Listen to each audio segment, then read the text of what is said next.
Welcome to the History Maps podcast. It is the 12th century in a small Chinese farming village. Right. And it hasn't rained in months. So the crops are turning to dust at this point. Yeah, famine is a very real possibility.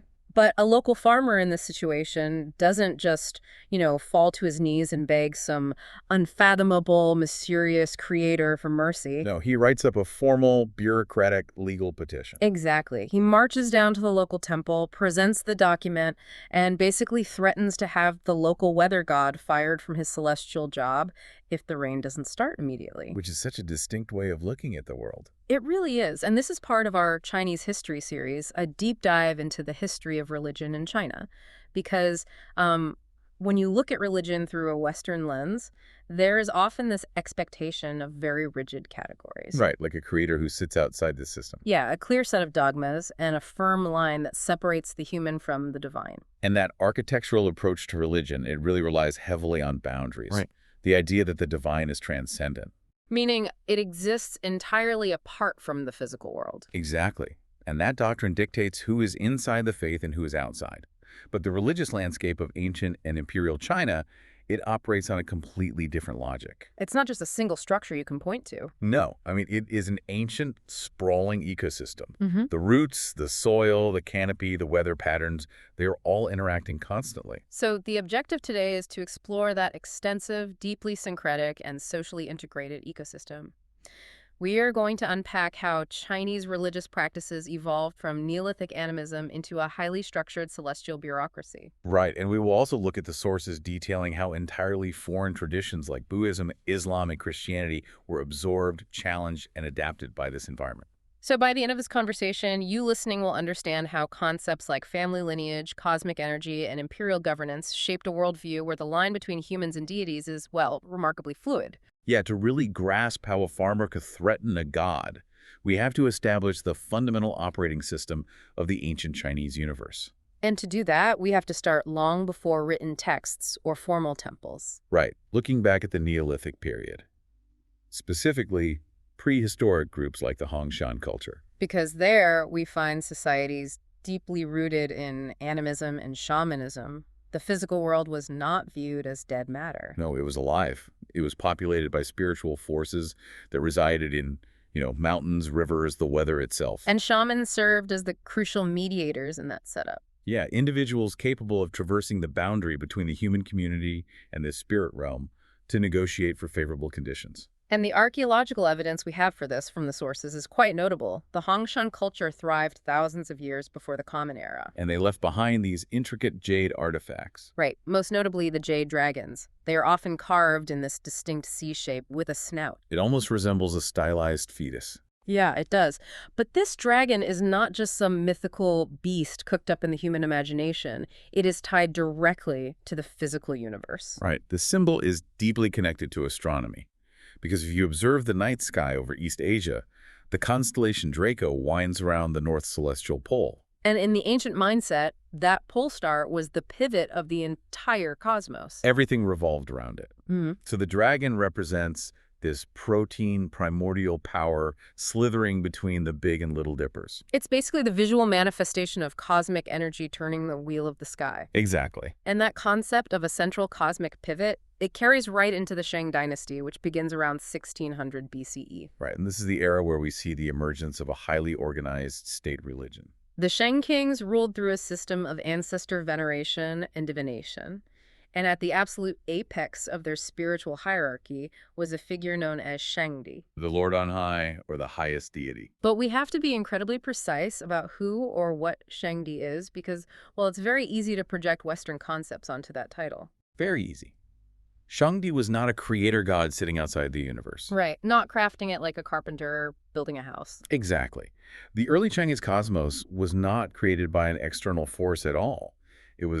The sources often phrase it as by itself so. Meaning it generated itself through internal rhythms? Right. I think the difference is, it's the difference between a blueprint and a seed.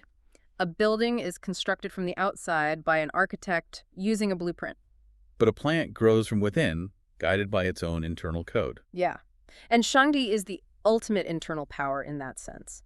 The multiplicity of nature gods, like the gods of the four directions, the spirits of the winds and rivers, they were viewed as extensions or parts of this ultimate deity. The winds were literally the breath or the cosmic will of Shangdi. Right. And because the universe was not created from the outside, it brings up, well, arguably the most fundamental question of Chinese philosophy and religion. Which is, what is everything actually made of? Exactly. And the answer is a concept central to almost all Chinese thought key. Right, Qi, Right. which is often translated as material energy or material force. Sometimes vital breath.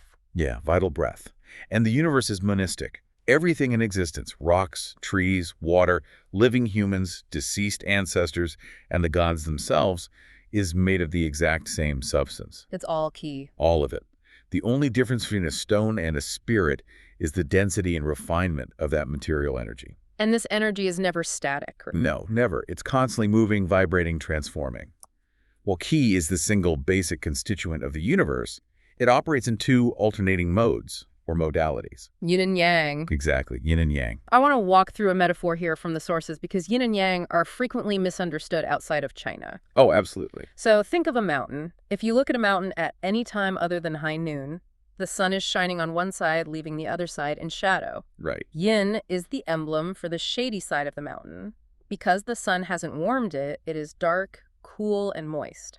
The plants are contracted or dormant, and water moves downward. And then yang is the emblem for the sunny side. Right. It is bright, warm, and dry. Plants open up and expand to catch the sun, and water evaporates and moves upward.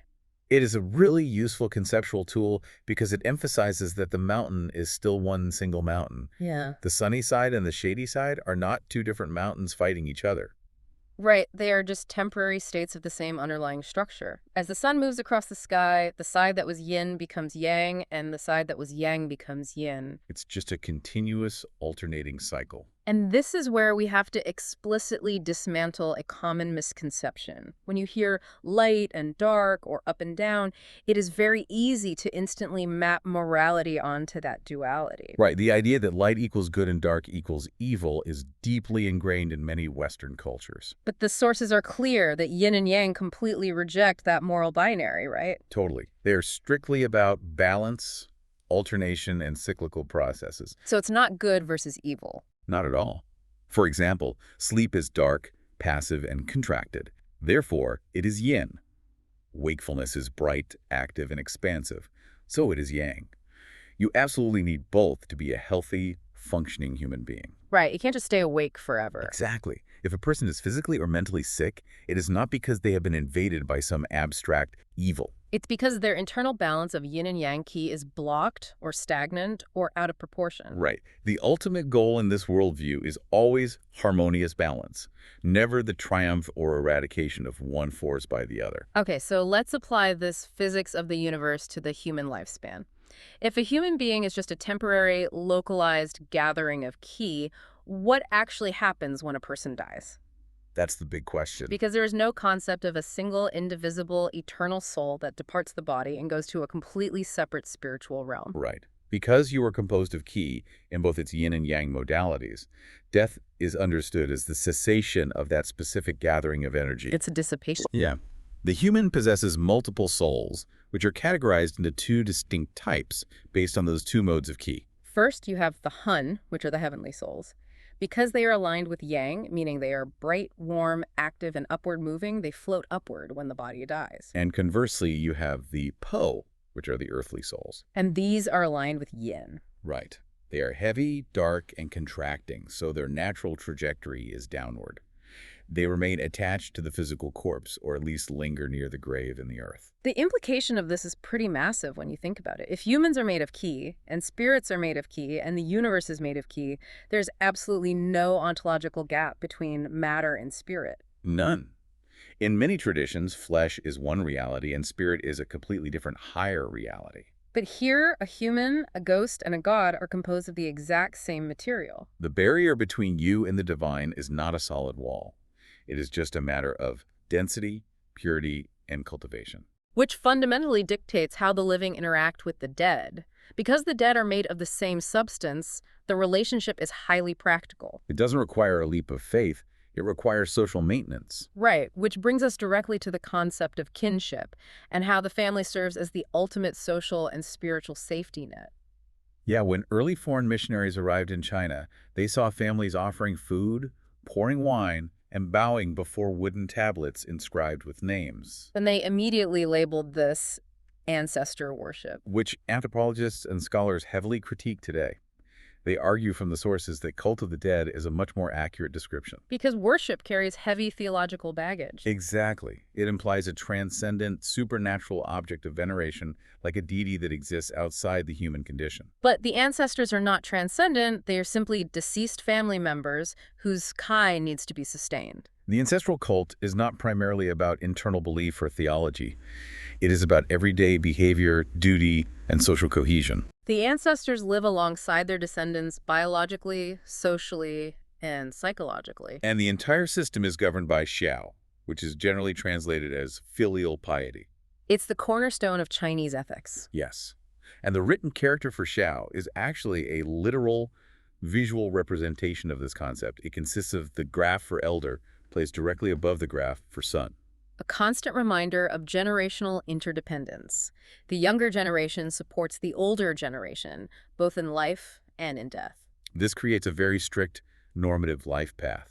For a young man in traditional society, the expectation was to grow up, bring a wife, produce sons to continue the family line. Honor the ancestors through social or economic success. Right, cooperate harmoniously with his brothers, and eventually, upon his own death, take his place as a revered ancestor on the family altar. Then for a young woman, The path involved marrying into a prosperous family, giving birth to sons, relying on those children for support in her old age, and eventually being venerated as the respected wife of the household's patriarch. so, if you follow this path, you are protected.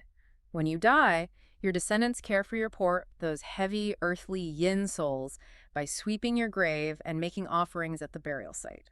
Simultaneously, they care for your Hun, the light heavenly yang souls, by making regular food and incense offerings to your ancestral tablet in the home. You are sustained.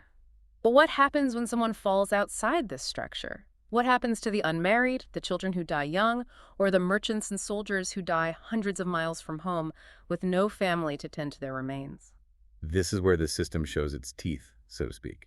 Those who die without descendants to make offerings to them fall out of the social safety net, and they become gi. And gi is usually translated as ghosts or demons. Right, because they lack the kinship network to sustain their clay with offerings, their energy becomes entirely yin. So they are hungry, neglected, isolated, and often hold grudges against the living. They are anomalies. They disrupt the social and cosmic order because they are out of place. So if gi are the dark, neglected yin ghosts causing trouble, the yang equivalent is shen. Yes. And Shen is a highly versatile term. Breaking down its linguistic roots tells you a lot about this worldview. The sources outline 3 interconnected meanings for shen. First, it means spirit, in the sense of the basic vitality or agency within a living human being. You have shen right now as you listen to this. Second, it means spirits or gods. These are the external manifestations of yang material force that positively influence the world. Like the spirits of mountains, rivers, or stars. Or historical figures who have been elevated. And the third meaning is spiritual, or numinous. It's used as an adjective to describe things that cross categories and cause awe. Right, like an unusually shaped rock, an albino animal, or a person who dies in a highly dramatic way that can possess Shen. It's a power that disrupts the normal, predictable flow of yin and yang. The fact that the human spirit, the gods, and numinous power all share this exact same word reinforces the absolute permeability we discussed earlier. Humans are born with the latent capacity to transform their own spirit into a god. It requires immense cultivation, or perhaps a highly significant death. Right. But the mechanism is built right into the universe. Okay, so we have the family structure handling the ancestors, and we have stray ghosts causing trouble at the local level. But China is a massive, highly organized empire. Very massive. How does the spiritual ecosystem scale up to manage millions of people and thousands of miles of territory? The answer is that the spiritual realm completely mirrors the earthly realm. The Chinese pantheon is a direct reflection of the imperial government. So you don't just have a loose collection of gods with vague domains. Yeah, no, you have a highly rigid, heavily documented celestial administration. The bureaucratic logic of the Chinese empire was so successful and deeply ingrained that it was naturally projected onto the cosmos. And at the very top of this celestial bureaucracy sits the Jade Emperor Yu Huangdadi. He rules heaven exactly like the earthly emperor rules China. He doesn't micromanage the universe. He relies on a sprawling administration of divine officials. Beneath him, you have the gods of walls and moats, who act essentially as divine mayors or provincial governors. You also have underworld magistrates, who literally manage the paperwork of the dead. Paperwork. Oh yeah, they keep ledgers of good and evil deeds, they process transit documents for deceased spirits passing through the purgatorial chambers, and they ensure that the cosmic bureaucracy runs on time. It's like a massive, eternal corporate bureaucracy. It really is. And it was a system that made intuitive sense to everyone, from the highest scholar to the poorest peasant. Even if a peasant couldn't read the classical texts, they understood the structure perfectly through its visual and ritual presentation. Right. When you walked into a temple, the gods were dressed in the exact robes, hats, and insignias of earthly government officials. The temples were laid out like imperial audience halls, requiring the same physical deportment, bowing, and respect you would give to a human magistrate. And communication with these gods was highly formalized. You didn't just clasp your hands and whisper a prayer, you often submitted written petitions. Using correct literary forms and legal language. Yeah, and they were transmitted to the divine realm by burning them. The smoke carried the data up to the appropriate celestial department. This bureaucratic setup creates a highly pragmatic relationship between humans and gods. The office of the local god is a permanent fixture of the cosmos, but the occupant of that office is entirely temporary. So if a local god is failing at their job, if they are not bringing rain, or if they are failing to protect the village from a plague, the community holds them accountable. This goes back to the peasant we mentioned at the start of the deep dive. You don't blame the concept of the bureaucracy for a drought. You blame the specific celestial official assigned to your district. And the community might literally fire the god. They will drag the statue out of the temple, leave it in the scorching sun to show the god how hot it is, or tear it down entirely and promote a new, more responsive spirit into that bureaucratic slot. The system is permanent. The personnel are replaceable. To see how seamlessly this cosmic administration blends with the family hierarchy, the sources detail the rituals surrounding the Lunar New Year. Specifically, the role of Zaojin, the god of the hearth. The hearth god is essentially the lowest-ranking celestial bureaucrat in the entire system, but he has the most intimate access to human life. Right, a paper image of him sits in the kitchen of every single home. And his job is to sit there, watch the family all year round, and record their behavior. 23 days before the end of the lunar year, the family has to dispatch him to heaven so he can make his annual performance review of the family to the Jade Emperor. And the families are incredibly strategic about this, right? Oh, very. Before they burn the paper image to send him up, they often smear sticky sweets, honey, or glutinous rice on his mouth. The intention is twofold, right? Yeah, either to literally sweeten his words so he only reports good things to the Jade Emperor, or to physically stick his jaws together so he cannot open his mouth to report their misdeeds. It's cosmic lobbying. Exactly.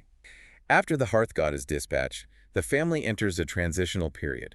For the last day or two of the year, the doors of the house are sealed shut. The family turns entirely inward. They venerate the various gods kept in the house and the ancestor tablets on the altar. They consume lavish, symbolic meals representing wholeness, longevity, and fortune. Junior members of the family prostrate themselves before the senior members, reaffirming the xiao, the filial piety that holds the family together. Then, on the first day of the new year, the doors are unsealed.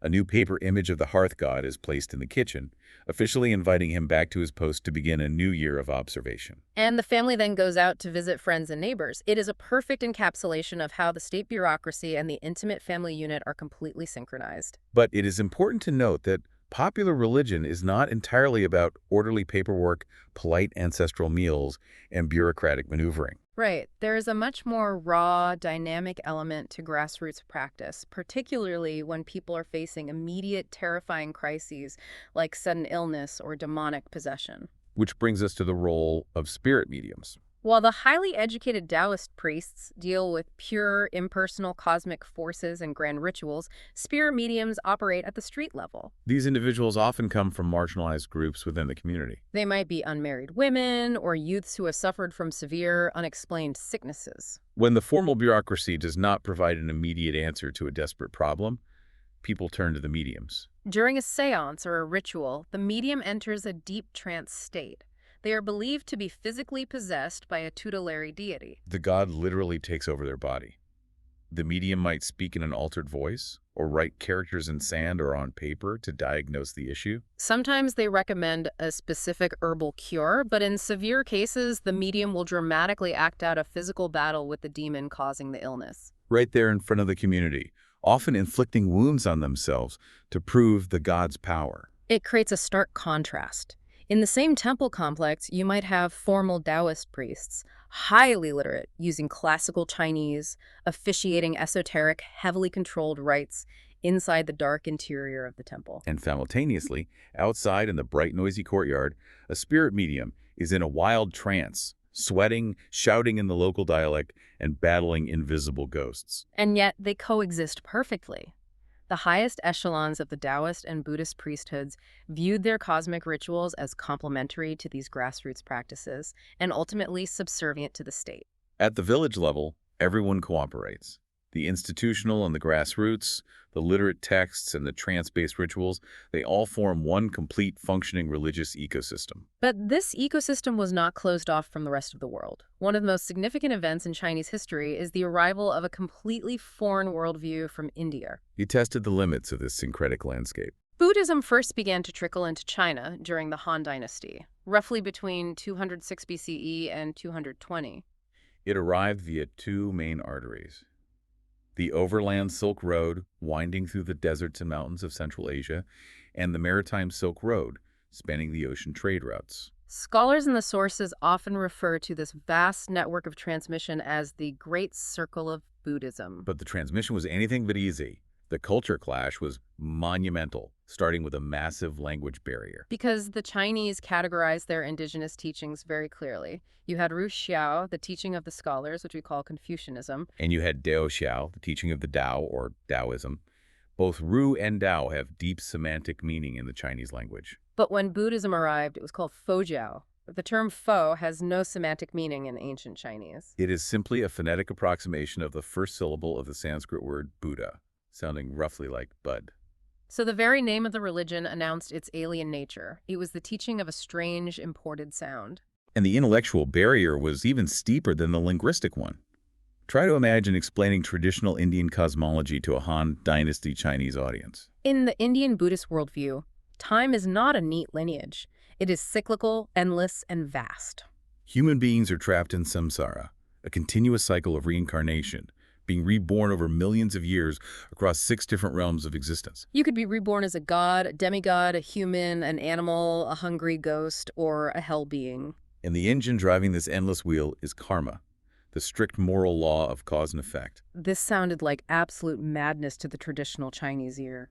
You are speaking to a culture that believes a person's kai simply dissipates at death, with the pole staying in the earth and the hun going to the ancestral altar. The entire fabric of Chinese society is built on the unbroken continuity of the family lineage. It is about generating sons to tend to the ancestors, ensuring the biological and spiritual survival of the family name. And suddenly, these foreign monks arrive with shaved heads, preaching celibacy. They tell young men to leave their families, join a monastery, abandon their societal duties, and stop having children. Furthermore, they claim that your revered deceased grandfather might currently be reincarnated as a hungry ghost or a stray dog, based on his accumulated karma. Leaving your family and ending the bloodline was the ultimate violation of Zhao, of filial piety. It was viewed as profoundly unethical, even treasonous to the social order.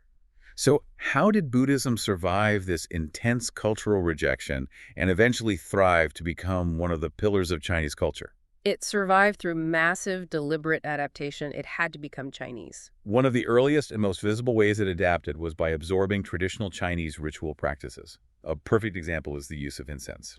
During the ancient Zhou dynasty, long before Buddhism arrived, the Chinese believed that the fragrant smoke from burning sandalwood acted as a bridge, a medium of communication between the human world and the spirit world. The Buddhists recognized the power of this practice and adopted it completely.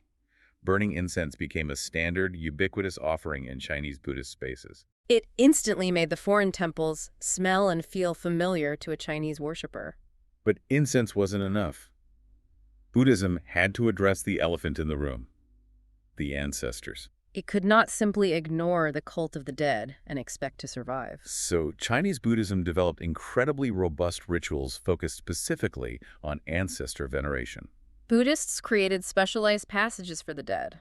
They offered highly elaborate ritual services where monks would chant sutras to generate merit and then transfer that merit to the deceased relatives of the sponsors. This was done to ensure the ancestors had a good rebirth, or to actively rescue them from the terrifying Buddhist hell realms. This integration became highly visible during the major annual festivals.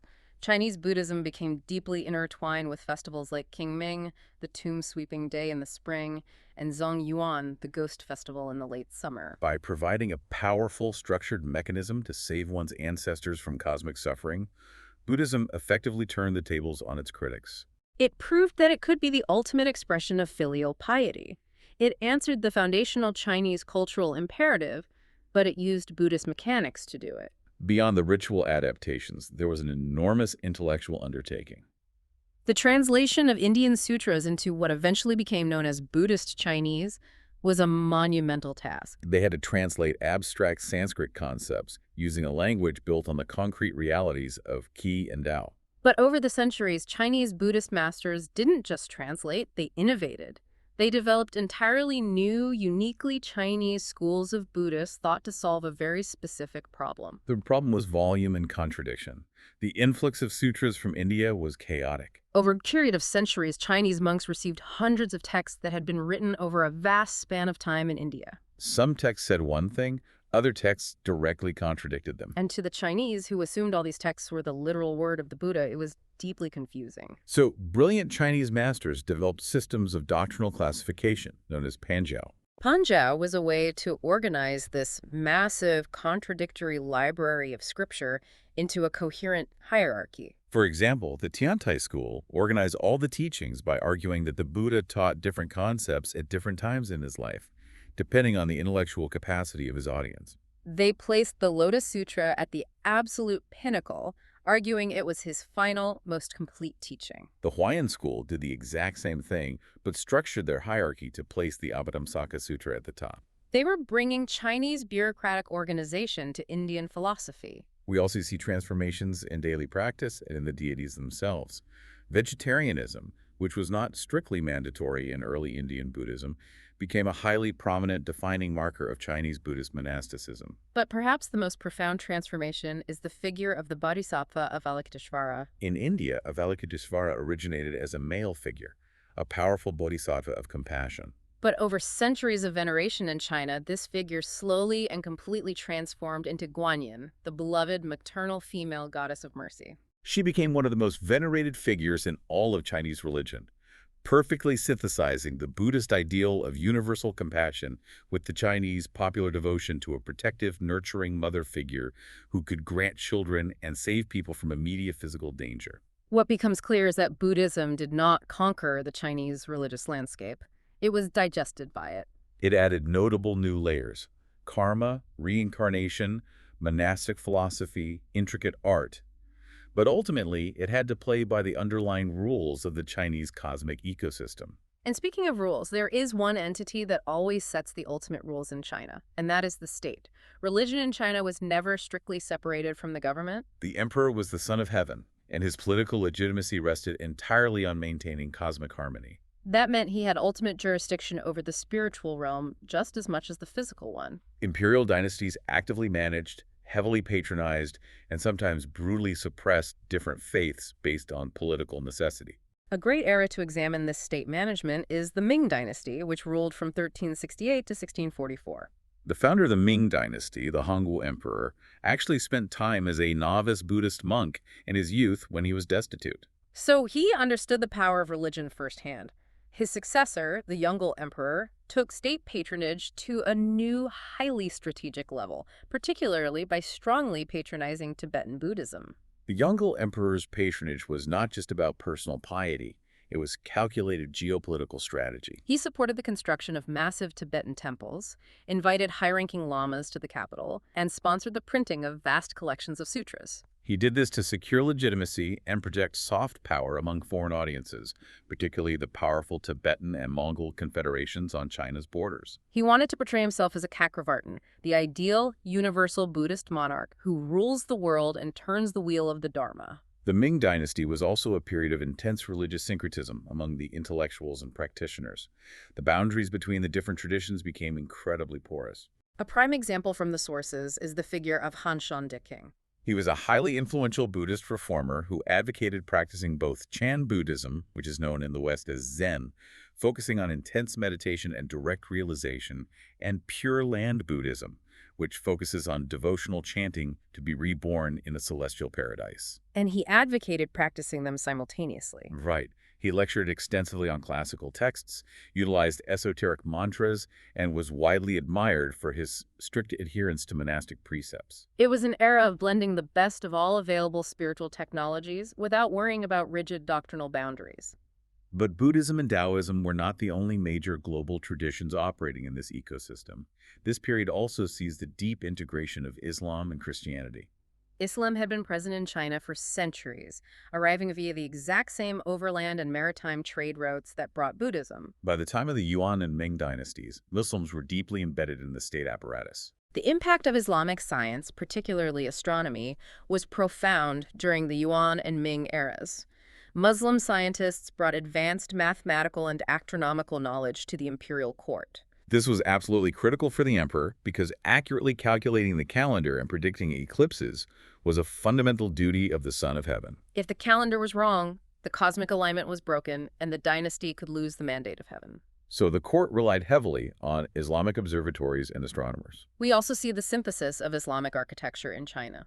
Mosques were built not with traditional Middle Eastern domes and minarets, but adapting traditional Chinese architectural aesthetics. Using sweeping tiled roofs and courtyard layouts, so they blended seamlessly into the urban landscape. This period also solidifies the Hui identity. The Hui are Chinese-speaking Muslims who fully integrated their Islamic faith with Chinese cultural norms, dietary habits, and social structures. The integration was so deep that there are enduring myths and popular legends suggesting that the Ming founder, Zhu Yuanzhang, had secret ties to Chinese Muslims, or even that he secretly practiced Islam.